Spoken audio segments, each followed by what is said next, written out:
कोरोनाले स्थगित लोकसेवा आयोगका परीक्षा फागुन 6 गतेदेखि हुने। त्रिभुवन विश्वविद्यालय अन्तर्गत BA LLB 7औं सेमेस्टरको परीक्षा फागुन 2 गतेदेखि हुने। MCCका विषयमा तत्काल निर्णय गर्न कठिन रहेको माओवादी अध्यक्ष पुष्पकमल दाहाल प्रचण्डको भनाई। MCCमा ओली रणनीति, देउवालाई उचाल्ने, आफू पछाडि हट्ने। भारतीय प्रहरी हतियारसहित बर्दियामा मोरङ हत्याकाण्ड, अनिल कुमार मण्डलले 3 जनाको हत्या गरेको खुलासा। कङ्ग्रेससँग गठबन्धन टुटे, एमालेसँग चुनावी तालमेल हुन सक्ने झलनाथ खनालको भनाई। डिजिटल नेटवर्किङ व्यवसायमा नलाग्न र कोही संलग्न भए सूचना दिन अर्थमन्त्रीको आग्रह। अनलाइन नेटवर्किङ कारोबारका लागि गाउँ गाउँमा नगद सङ्कलन। कोरोना सङ्क्रमणका कारण थप 14 जनाको मृत्यु, 3175 नयाँ सङ्क्रमित। मापदण्ड विपरीतका निजी अस्पताल बन्द गराउन डाक्टर गोविन्द केसीको माग। नेपालमा 4,23,000 क्रिप्टो कारोबारी, सम्पूर्ण संयन्त्र प्रयोग गरी घेराबन्दी गर्ने प्रयास गर्दै सरकार। मन्त्री रेणु यादवलाई बोलाएर मानव अधिकारले भन्यो उत्तेजनापूर्ण अभिव्यक्ति नदोहोऱ्याउनु। बन्द रहेका सरकारी उद्योग सञ्चालन गर्ने प्रस्ताव मन्त्री परिषदमा। सभामुख अग्निप्रसाद सापकोटालाई हटाउन महन्त ठाकुर तयार। कङ्ग्रेसले सभामुखलाई महाभियोग लगाए 7 दिने एमाले सचिव टोपबहादुर रायमाझीको भनाई। राष्ट्र ब्याङ्कको निर्देशनले विदेशबाटै क्रिप्टो करेन्सीमा लगानी गर्ने नेपाली त्रसित। दैनिक जसो ब्याङ्कमा फोन गरेर भन्न थाले हाम्रो कारोबारको सूचना राष्ट्र ब्याङ्कसम्म त पुग्दैन। पेट्रोलियम पदार्थको मूल्य वृद्धिको विरोधमा विद्यार्थीको प्रदर्शन।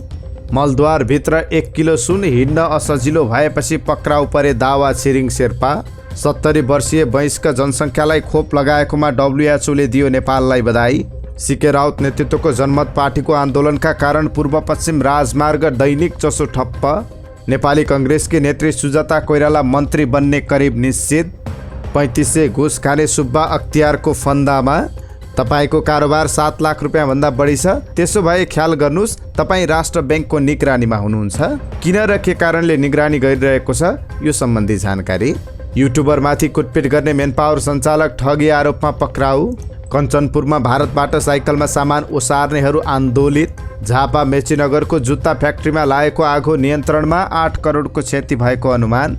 साताको अन्तिम कारोबार दिन दोहोरो अङ्कले घट्यो नेप्से, कारोबार रकम भने 8.5 अर्ब नाग्यो।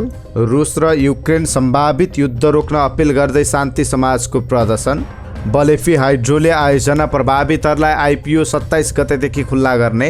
जाल्पा सामुदायिक लघुवित्तको IPO आजबाट भर्न सकिने। नेप्सेको प्रमुख कार्यकारी अधिकृतमा कृष्ण बहादुर कार्की नियुक्त। र सुदूरपश्चिमका पहाडी जिल्लामा भारी हिमपात, ठाउँ ठाउँमा राजमार्ग अवरुद्ध, जनजीवन प्रभावित।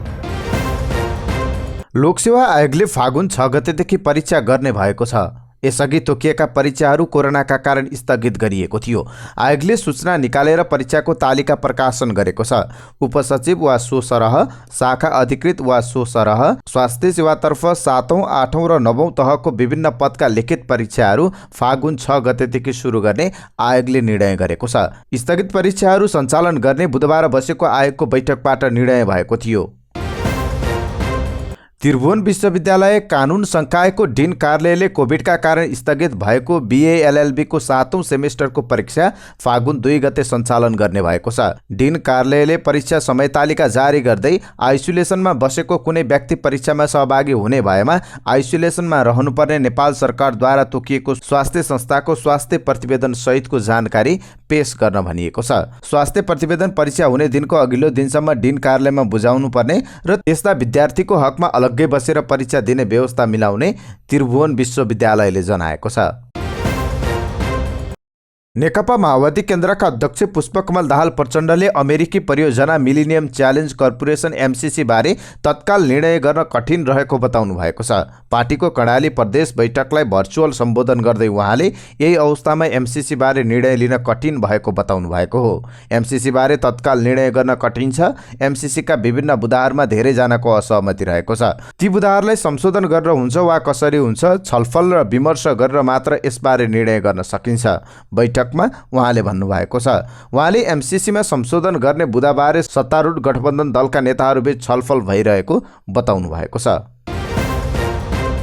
अमेरिकी विकास परियोजना मिलेनियम च्यालेन्ज कर्पोरेसन MCC सम्झौता अनुमोदन गर्न कङ्ग्रेस सभापति एवं प्रधानमन्त्री शेरबहादुर देउवा जति प्रतिबद्ध हुनुहुन्छ, सरकारमा छँदा एमाले अध्यक्ष KP शर्मा ओली पनि त्यति नै प्रतिबद्ध हुनुहुन्थ्यो। ओली प्रतिबद्ध मात्र होइन, बिना परिमार्जन एमसीसी संशोधन गर्न हुन्न भन्नेहरूप्रति आक्रामक पनि हुनुहुन्थ्यो। राष्ट्रिय सहमति कायम गरेर मात्र यस सम्बन्धी प्रक्रिया अगाडि बढाउँदा राम्रो हुन्छ भन्ने सभामुखको धारणालाई तत्कालीन प्रधानमन्त्री केपी शर्मा ओलीले जाल र छलकपटको संज्ञा दिनुभएको थियो। 257 सदस्यीय प्रतिनिधि सभामा एमाले 98 र कङ्ग्रेस 36 को सांसद संख्या जोड्दा सहज रूपमा बहुमत 161 पुग्छ। तर प्रधानमन्त्री छँदा बिना शर्त एमसीसी अनुमोदन गर्नुपर्ने पक्षमा रहनुभएका ओली देउवालाई यति बेला सहयोग गर्न तयार हुनुहुन्न। सत्ता गठबन्धनमा सामेल माओवादी केन्द्र र एकीकृत समाजवादी सुरुदेखि नै बिना संशोधन एमसीसी अनुमोदन गर्न हुँदैन भन्ने मत राख्दै आएका थिए। उनीहरूलाई अनुमोदनको पक्षमा ल्याउन देउवालाई कठिन छ, तर हिजोसम्म अनुमोदनको पक्षमै रहेको एमालेको साथ पाउन पनि देउवालाई उत्तिकै कठिनाइ परेको छ। ओलीले एमसीसीलाई वर्तमान सत्ता गठबन्धन तोड्ने र आगामी निर्वाचनमा मत तान्ने अस्त्र बनाइदिँदा प्रधानमन्त्री देउवालाई अझ अप्ठ्यारो परेको छ।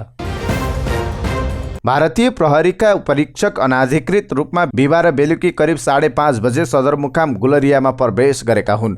यूपी 53 DK 7406 नम्बरको प्रहरीको गाडीमा आएका उनले पेस्तोल बोकेका थिए। उनी बर्दियाको एक पेट्रोल पम्पमा पुगे गाडीमा पेट्रोल भरेर फर्किएको स्थानीयले बताएका छन्। सीमामा तैनात सशस्त्र प्रहरी र नेपाल प्रहरीको पोस्ट छिचोल्दै नेपालभित्र प्रवेश गर्दा उनलाई जाँच समेत गरिएको छैन। प्रहरी पोसाकमाथि ज्याकेट लगाएका उनी कुन प्रयोजन का लागि आएका हुन् भन्ने बारे प्रहरी प्रशासन अहिलेसम्म बेखबर रहेको छ। मोरङको उखुबारीमा हत्या गरिएको 2 शवको अनुसन्धानका क्रममा प्रहरीले बिहिबार साँझ अर्का एकजनाको शव फेला पारेको छ। ललितपुरको धापाखेलमा 62 वर्षीय मोहन प्रसाद लिम्बुको शव भेटिएको हो। शवको उत्खनन महानगरीय अपराध महाशाखाले गरेको बताएको छ। अनुसन्धानका क्रममा नियन्त्रणमा लिएका अनिल कुमार मण्डलको बयानका आधारमा प्रहरीले तेस्रो व्यक्तिको पनि हत्या भएको पत्ता लागेको हो। बिहिबार साँझ भेटिएको मोहन प्रसाद लिम्बुको शव एक घरको कम्पाउन्ड नजिकै खाल्टो खनेर गाडेको अवस्थामा भेटिएको हो। उनको शव 5 फिट तल गाडेको अवस्थामा फेला परेको अपराध महाशाखाका एसपी वसन्त कुँवरले जानकारी दिनुभएको छ। यता मोरङको उखुबारीमा भेटिएको शव पनि मण्डलकै योजनामा हत्या भएर गाडेको अवस्थामा फेला परेको थियो। मोरङमा भएको हत्यामा मण्डलले केही भारतीय पेशेवर अपराधीको प्रयोग गरेको प्रारम्भिक अनुसन्धानबाट थाहा भएको छ। मण्डलले आर्थिक कारोबारका कारण उनीहरूको हत्या गरेको प्रहरी समक्ष बयान दिएका छन्।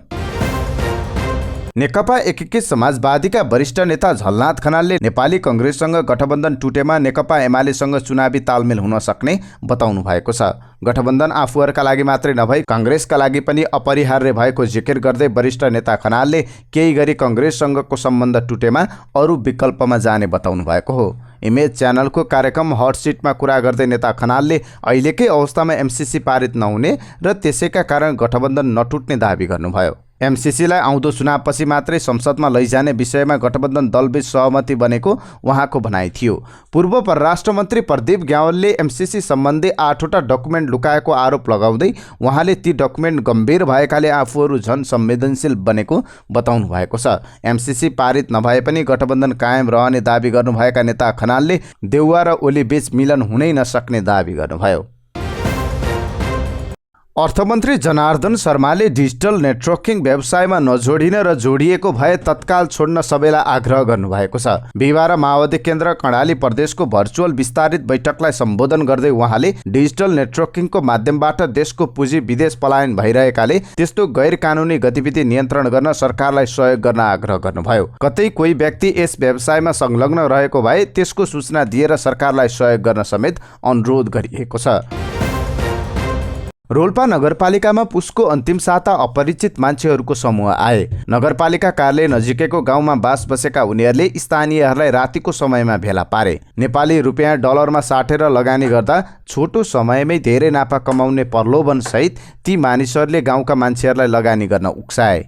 लगानीको प्रलोभन बाँड्न मानिसहरू गाउँ पसेको कुरा वरपरका गाउँमा पनि फैलियो। आफूले यो खबर पाएपछि ठगी हुन सक्ने आशंकामा जिल्ला प्रशासन कार्यालयमा जानकारी गराएको मेयर पूर्ण केसीले जानकारी दिनुभयो। नयाँ मानिसहरूले डलरमा लगानी गर्न गाउँ गाउँमा प्रशिक्षण गरेको कुरा मलाई खबर आएको थियो। यस्तो कार्य ठगी हो भनेर मैले प्रशासनमा जानकारी गराएको थिएँ।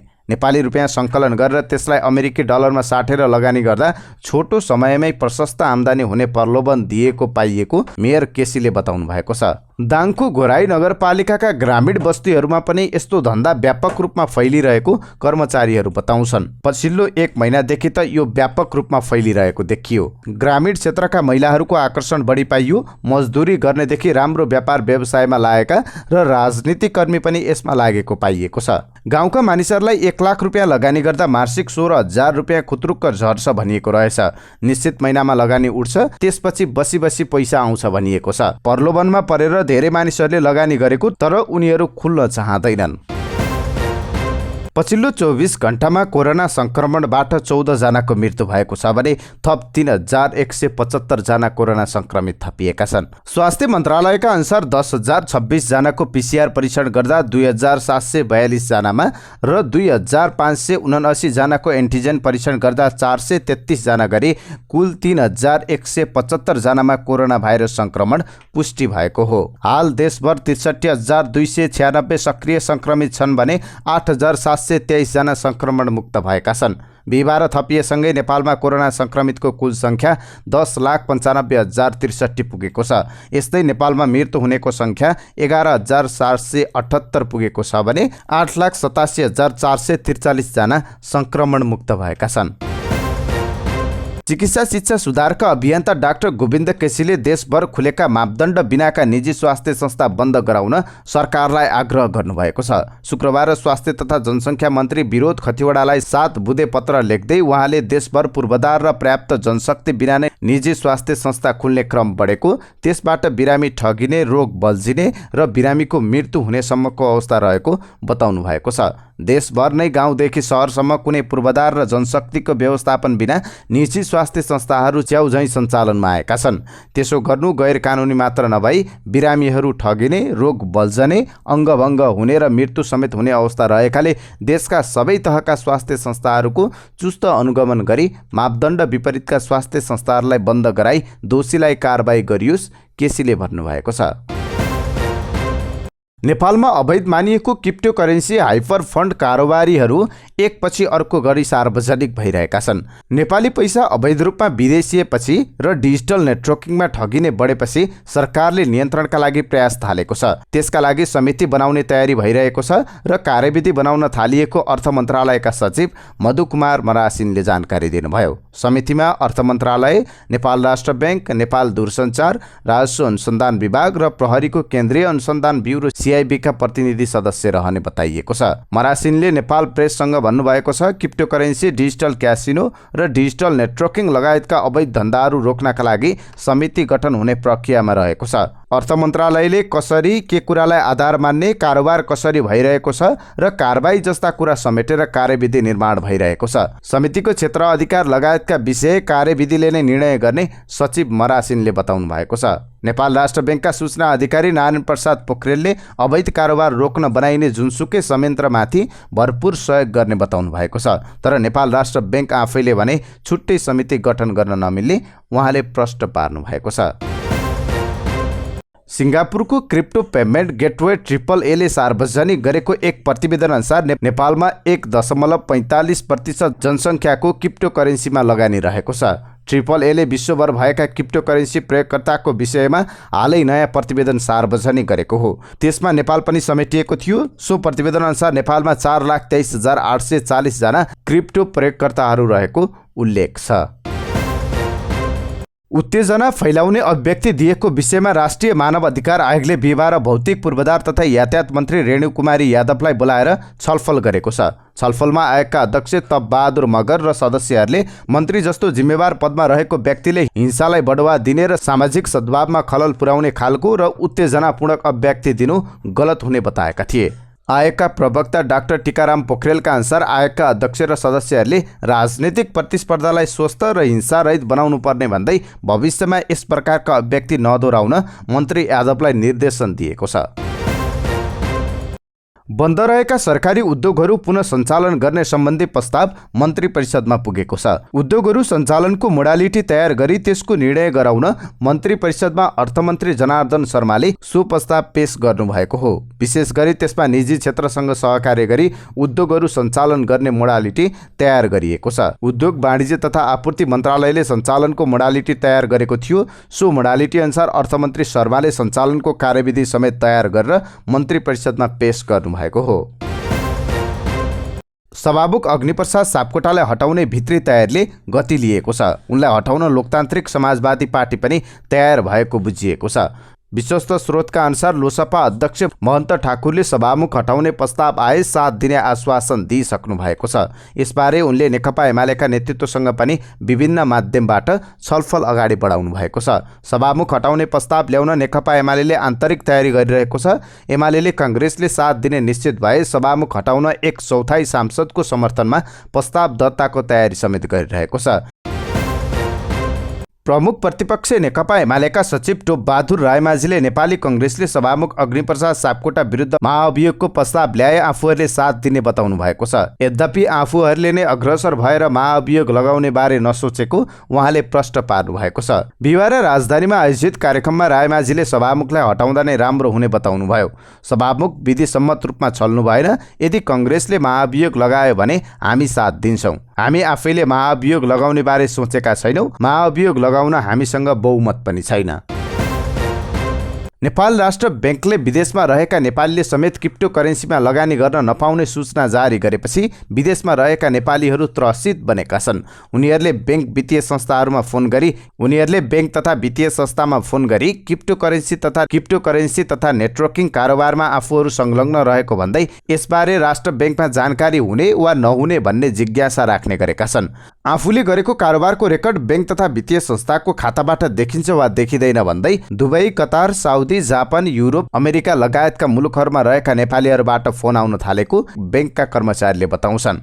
ब्याङ्कको केवाइसी भरेभन्दा बढी रकम क्रिप्टो करेन्सी तथा क्रिप्टो करेन्सी जस्तै नेटवर्किङ कारोबारमा लगानी गरेको भन्दै उनीहरूले कारोबार रकमको सीमा बढाइदिन समेत अनुरोध गरेको बताए। विश्वभरका मुलुकमा रहेका नेपालीले आफ्नो क्रिप्टो करेन्सीमा लगानी रहेको भन्दै राष्ट्र ब्याङ्कले गर्ने कारबाहीबाट जोगिन के गर्न सकिएला भन्ने आशयसहितका दैनिक फोन आउने गरेका छन्। एक ब्याङ्कका कर्मचारी भन्छन्, राष्ट्र ब्याङ्कको सूचनाले उनीहरूमा त्रास बढाएको देखिन्छ।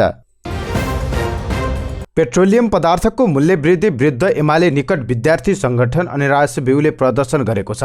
विद्यार्थीहरूले त्रिचन्द्र कलेजमा बिहिबार दिउँसो मसालसहित प्रदर्शन गरेका हुन्। सहभागीले पेट्रोलियम पदार्थको मूल्य वृद्धि फिर्ता गर, स्थानीय तह निर्वाचन तत्काल घोषणा गर लगायतका नारा लगाएका थिए। मानिसले आपराधिक क्रियाकलाप वा चोरी लुकाउन अनेक उपाय अपनाउँछन्। केही त सुन्दै असजिलो लाग्ने गरे पनि यस्ता उपाय अपनाउन पछि पर्दैनन्। त्यस्तै एउटा घटना त्रिभुवन विमानस्थलमा बुधबार भएको छ। युएईबाट एयर अरेबियाको विमानबाट त्रिभुवन विमानस्थल झरेका सिन्धुपाल्चोकको भोटेकोशीका 39 वर्षीय दावा छिरिङ शेर्पालाई हिँड्न असजिलो भइरहेको थियो। उनको हिँडाइ सामान्य यात्रुको भन्दा भिन्न थियो। असहज तरिकाले हिँडिरहेका शेर्पामाथि विमानस्थलबाटै प्रहरीले पिछा गर्न थाल्यो। पछि विमानस्थल प्रहरीले सोधपुछका लागि नियन्त्रणमा लिएको विमानस्थलका भन्सार प्रमुख महेश भट्टराईले भन्नुभयो। प्रहरीले पेटभित्र सुन लुकाएको आशंका गरेको थियो, त्यसैले एक्सरे पनि गरियो, तर पेटमा भने सुन देखिएन। केरकारपछि बरु 1 किलो सुन शेर्पाको मलद्वारभित्र चाहिँ भेटियो। प्रहरीका अनुसार शेर्पाले सुनलाई अर्धठोस बनाएर मलद्वारमा लुकाएका थिए। उक्त सुनको तौल गर्दा 1 किलो 55 ग्राम पाइएको छ। थप अनुसन्धानका लागि आन्तरिक राजस्व कार्यालय पठाइएको विमानस्थलका भन्सार प्रमुख भट्टले जानकारी दिनुभयो। विश्व स्वास्थ्य संगठन WHO नेपालले 70% वयस्क जनसङ्ख्या 18 वर्ष माथिको उमेर समूहलाई कोभिड विरुद्धको पूर्ण खोप प्रदान गर्न सफल भएको भन्दै खुसी व्यक्त गरेको छ। 70% जनसङ्ख्यालाई कोभिड विरुद्धको पूर्ण खोप लगाउन सफल भएकोमा नेपाललाई बधाई। यो नेपाल तथा सहयोगी निकायको ठूलो सफलता हो। एकजुट भई सहकार्य गरे जे पनि सम्भव हुने यसले साबित गरेको छ। बिहिबार WHO नेपालले ट्विटर मार्फत बधाई दिँदै भनेको छ। बुधबारसम्म नेपालमा 18 वर्ष माथिका 86.1%ले 1 मात्रा र 74.4%ले पूर्ण मात्राको खोप लगाइसकेका छन्। त्यसैगरी कुल जनसङ्ख्याको 56.4%ले 1 मात्रा र 48.8ले पूर्ण मात्राको खोप लगाइसकेका छन्। सीके राउत नेतृत्वको जनमत पार्टीको आन्दोलनका कारण पूर्व पश्चिम राजमार्ग ठप्प भएको छ। किसान आन्दोलन अन्तर्गत बिहिबारदेखि जनमत पार्टीले पूर्व पश्चिम राजमार्ग ठप्प पारेको हो। सिराहा, सप्तरी, धनुषा लगायतका जिल्लामा बन्दको पूर्ण प्रभाव परेको छ। राजमार्गमा लोकल सवारी बाहेक लामो दूरीका सवारी साधन चलेका छैनन्। जनमत पार्टीका कार्यकर्ताहरू सिराहाको राजमार्गमा टायर बालेर दैनिक प्रदर्शन गर्न थालेका छन्। किसानको माग सम्बोधन नभएपछि पुनः राजमार्ग बन्द गराउन बाध्य भए जनमतका नेताहरूको भनाइ छ। राजमार्ग ठप्प हुँदा मध्य प्रदेश हुँदै पूर्व पश्चिम आवतजावत गर्ने लामो दूरीका गाडीहरू पनि चल्न सकेका छैनन्। श्रम तथा रोजगार सामाजिक सुरक्षा मन्त्रालयले वैदेशिक रोजगारमा संलग्न इजाजत पत्रवाला संस्था मेनपावर कम्पनीलाई विश्वसनीयताका आधारमा वर्गीकरण अर्थात् रेटिङ गर्ने तयारी गरेको छ। मन्त्रालयले मेनपावर कम्पनीको मापदण्ड तथा स्तर निर्धारण गरी वर्गीकरण गर्न आवश्यक सूचक तथा कार्यविधि तयार गर्न सहसचिव राजीव पोखरेलको नेतृत्वमा कार्यदल गठन गरेको छ। कार्यदलमा वैदेशिक रोजगार कार्यालयका प्रमुख, वैदेशिक रोजगार बोर्डका कार्यकारी निर्देशक तथा मेनपावर कम्पनीका प्रतिनिधि सदस्य रहेका छन्। कार्यदलले मेनपावर कम्पनीलाई विभिन्न समूहमा वर्गीकरण गर्ने मापदण्ड तथा सूचकहरू तयार गर्नेछ। नेपाली कांग्रेसकी नेत्री सुजाता कोइराला मन्त्री बन्ने करिब निश्चित भएको छ। कांग्रेसको उच्च स्रोतका अनुसार प्रधानमन्त्री शेरबहादुर देउवाले कोइरालालाई मन्त्री बनाउन लाग्नु भएको हो। प्रधानमन्त्री देउवाले रिक्त रहेका उद्योग, वाणिज्य तथा आपूर्ति, रक्षा मन्त्रालयमा मन्त्री ल्याउन लाग्नु भएको हो। रक्षा मन्त्रालयमा मन्त्री नियुक्त गर्न लाउनु भएको हो। कोइरालालाई रक्षा मन्त्रालय दिने सम्भावना छ। स्रोतका अनुसार अर्का मन्त्री कसलाई बनाउने भन्ने टुङ्गो लागिसकेको छैन। निर्वाचनको मिति तोकिसकेपछि मन्त्री परिषद विस्तार गर्न नपाउने भएकाले प्रधानमन्त्री शेरबहादुर देउवाले मन्त्री परिषद विस्तारको कामलाई प्राथमिकतामा राख्नु भएको छ। सेवाग्राहीसँग घुस लिने नायब सुब्बालाई अख्तियार दुरुपयोग अनुसन्धान आयोगको टोलीले नियन्त्रणमा लिएको छ। बाराको कोलहबी नगरपालिका वडा नम्बर 11 रामपूर्वका वडा सचिव नायक सुब्दार विनोद प्रसाद शाहले जग्गा नामसारी सिफारिसको लागि सेवाग्राहीसँग 3,500 घुस लिएको भन्दै अख्तियारले नियन्त्रणमा लिएको हो।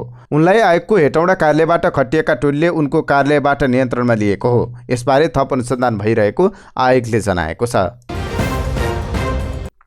राष्ट्र ब्याङ्कले 7 लाखभन्दा बढीको कारोबार भएकाहरूलाई निगरानी थालेको छ। ब्याङ्कमा ठूलो कारोबार गर्नेहरूलाई निगरानी गर्न भन्दै राष्ट्र ब्याङ्कले पत्र पठाएको छ।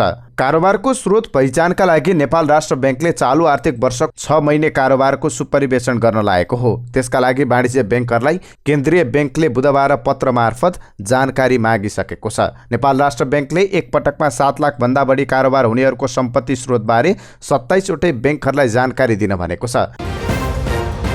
युट्युबर र अभियन्तामाथि कार्यालयमै कुटपिट गर्ने काठमाडौँको टोकास्थित ट्रिपल स्टार इम्प्लोइमेन्ट प्रणालीका सञ्चालक भीम गुरुङ ठगी आरोपमा पक्राउ परेका छन्। श्रम, रोजगार तथा सामाजिक सुरक्षा मन्त्रालयले गठन गरेको मार्शल टोलीले बिहिबार गुरुङलाई पक्राउ गरेको हो। युएईको ग्लोबल सेक्युरिटी कम्पनीमा रोजगारी लगाइदिने भन्दै 12 जना नेपालीलाई 7,50,000 का दरले रकम लिएर भिजिट भिसामा युएई पठाई अल्पत्र पारेको उजुरीका आधारमा गुरुङलाई पक्राउ गरिएको हो। हालै उक्त मेनपावर कम्पनीमा पीडितसँग भिडियो खिच्न गएका सञ्चारकर्मीमाथि पनि आक्रमण भएको थियो। पक्राउ परेका गुरुङलाई प्रहरीको केन्द्रीय अनुसन्धान ब्युरो CIB मा लगिएको छ। स्थानीय प्रशासनले कञ्चनपुरको गड्डा चौकी नाकाबाट आवतजावतमा रोक लगाएपछि भारतबाट साइकलमा सामान ओसार्नेहरू आन्दोलित बनेका छन्। जिल्ला प्रशासन कार्यालयले कोरोना महामारीका कारण देखाएर माघ 10 गतेदेखि साइकलमा भारतीय बजारबाट सामान बोक्न रोक लगाएपछि उनीहरू आन्दोलित भएका हुन्। सीमावर्ती बजारबाट साइकलमा सामान ओसार्दै आएका महिलाहरूको समूहले बिहिबार दिउँसो जिल्ला प्रशासन कार्यालय कञ्चनपुर बाहिर प्रदर्शन गरेका छन्। उनीहरूले ठूला सवारी साधनले निर्बाध रूपमा सामान ल्याउन पाए पनि आफूहरूलाई रोक लगाउँदा रोजीरोटीमा असर परेको भीमदत्त नगरपालिकाकी पार्वती ठाकुराले प्रशासनले आफूहरूलाई विभेद गरेको गुनासो गरेकी छन्। ठाकुराले भनिन्, तर प्रशासनले कोरोनाको कारण देखाएर रोक्ने काम गरेपछि हामी ठूलो समस्यामा परेका छौं। झापाको मेचीनगर नगरपालिका 6 बर्मेली टोल स्थित SS जुत्ता फ्याक्ट्रीमा लागेको आगो नियन्त्रणमा आएको छ। बिहान 11:30 बजेदेखि सुरु भएको आगो करिब 5 घण्टापछि नियन्त्रणमा आएको जिल्ला प्रहरी कार्यालय झापाले जनाएको छ। झापाका प्रहरी नायब उपरीक्षक वसन्त पाठकले जुत्ता फ्याक्ट्री नजिकै रहेका 2 घरमा पनि आगलागी भएको बताउनु भएको छ। साताको अन्तिम कारोबार दिन शेयर मापक नेप्से परिसूचक दोहोरो अङ्कले घटेको छ।